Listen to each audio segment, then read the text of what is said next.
नमस्कार व्यूअर्स, मैं हूं अमीश देवगन और आप देख रहे हैं देश का सबसे प्रामाणिक और देश का प्राइम टाइम का नंबर 1 कार्यक्रम आर पार। एक है तो सेफ है, बटोंगे तो कटोंगे। पिछले 2 महीनों में सबने ये नारा बार बार कई बार सुना होगा, लेकिन शायद विपक्ष को भी अब इसकी ताकत समझ आ रही है, क्योंकि विपक्ष के कुछ नेता भी अब खुलकर कह रहे हैं कि मोदी और उत्तर प्रदेश के सीएम योगी की काट ढूंढना मुश्किल है। हरियाणा से लेकर उत्तर प्रदेश और महाराष्ट्र तक यह नारा विपक्ष के गले की फांस बन गया है। क्या दिल्ली में भी बनेगा, यह बड़ा सवाल है, लेकिन जनता ने इस नारे को हाथों हाथ ले लिया है और बीजेपी की बम्पर जीत इसका प्रत्यक्ष प्रमाण हम सबके सामने है।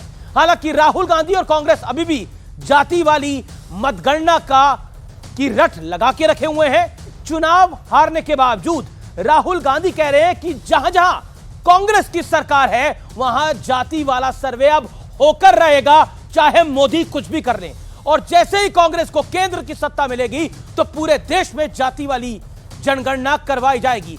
सवाल यह है, क्या कांग्रेस हार पर हार के बावजूद जनता का मूड नहीं समझ पा रही है? और सवाल यह भी है कि क्या एक है तो सेफ है वाले नारे से बीजेपी ने कास्ट इक्वेशन वाले विपक्षी दाव का तोड़ खोज लिया है? आज इसी पर जनता जनार्दन के बीच, मेरे युवा मित्रों के बीच होगी देश की सबसे बड़ी पॉलिटिकल बहस। आज की चर्चा का नाम है एकता का जोड़। क्या यह नारा है वाकई बेजोड़ जो मोदी ने दे दिया है? आज का आर पार इसी पर।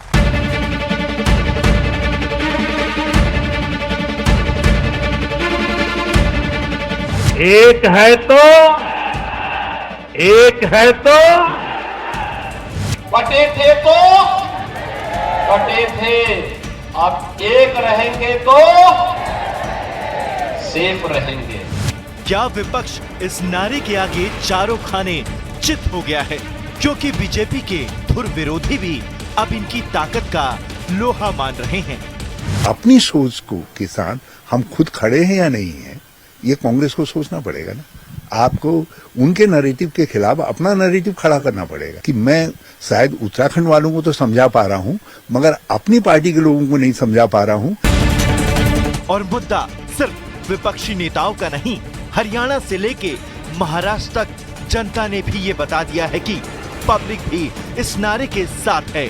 लेकिन शायद हार पर हार के बावजूद कांग्रेस जनता का मूड नहीं समझ पा रही है, तभी राहुल गांधी जाति वाली जनगणना पर अड़े हुए हैं।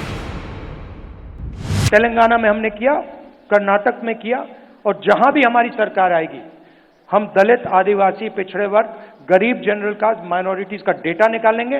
जाति जनगणना को हम इसी लोकसभा में पास करके दिखाएंगे।